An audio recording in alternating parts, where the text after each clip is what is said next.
Nesta análise, vamos mergulhar nos números operacionais da Braskem do terceiro trimestre de 2025. O nosso foco aqui é, claro, entender o que está pressionando a rentabilidade da empresa e avaliar como a gestão está respondendo a um cenário global que, convenhamos, não está nada fácil. Olha, para já deixar claro, a grande história desse trimestre foi uma só: a forte pressão nos spreads petroquímicos. E isso não foi um problema isolado, não. Atingiu todas as regiões onde a Braskem opera. Então, nosso trabalho aqui vai ser justamente entender o impacto real disso tudo na rentabilidade da companhia.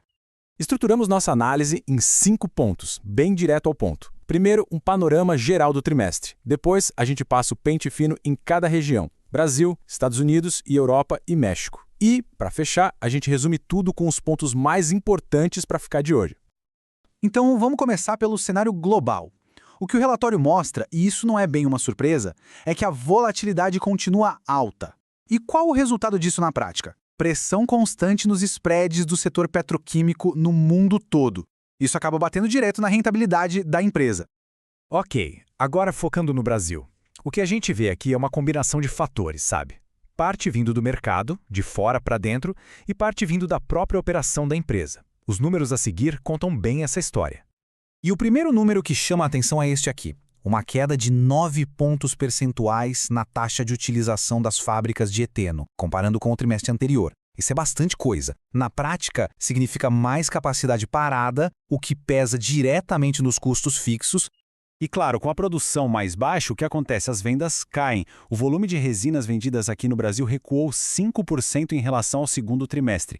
E isso aqui é importante, porque mostra que não foi só uma questão de ajustar estoque, não. Foi um sinal de atividade mais fraca mesmo.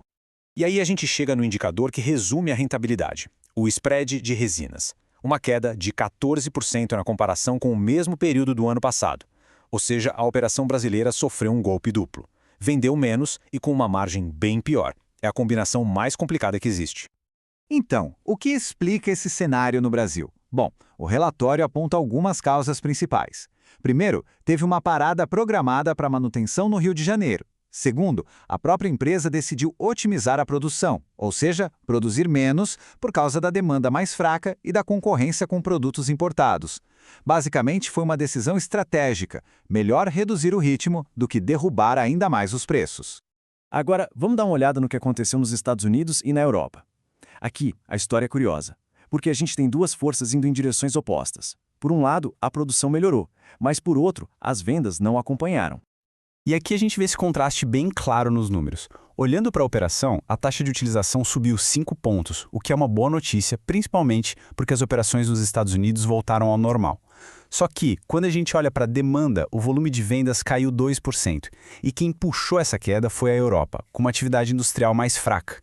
E, mergulhando um pouco mais na Europa, o relatório é bem específico sobre onde está o problema. A demanda mais fraca veio de setores muito importantes, como eletrodomésticos, o setor automotivo e a construção civil. E o resultado disso foi um baque. O spread do polipropileno por lá caiu 27%.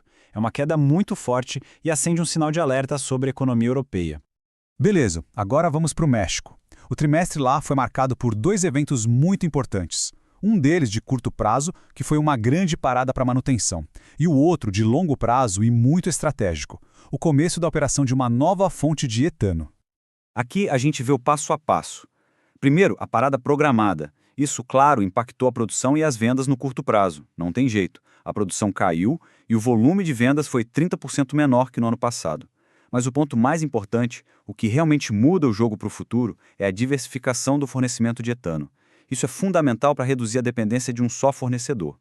E essa tabela aqui mostra o tamanho dessa mudança.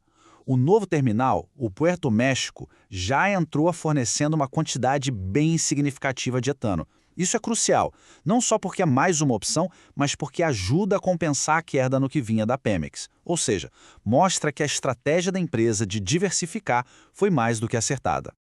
Agora, olhem que interessante o spread de polietileno no México. Mesmo com a parada de produção, ele ficou estável em relação ao trimestre passado. Mas, quando a gente compara com o mesmo período do ano anterior, a queda é bem grande. O relatório diz que isso se deve ao preço do etano, a matéria-prima, que está bem mais caro do que um ano atrás. Bom, agora vamos juntar todas as peças. Nessa parte final, a gente vai consolidar tudo o que foi visto e destacar os pontos-chave para quem acompanha a Braskem. E essa tabela aqui, ela resume perfeitamente a história do trimestre. A pressão nas margens nos spreads está por toda parte. Reparem, Brasil, Estados Unidos, Europa, tudo caindo em relação ao ano passado. A única exceção é o México, que ficou estável em relação ao trimestre anterior, mas ainda assim com uma queda anual bem forte. Não tem como ser mais claro. O cenário global está muito desafiador.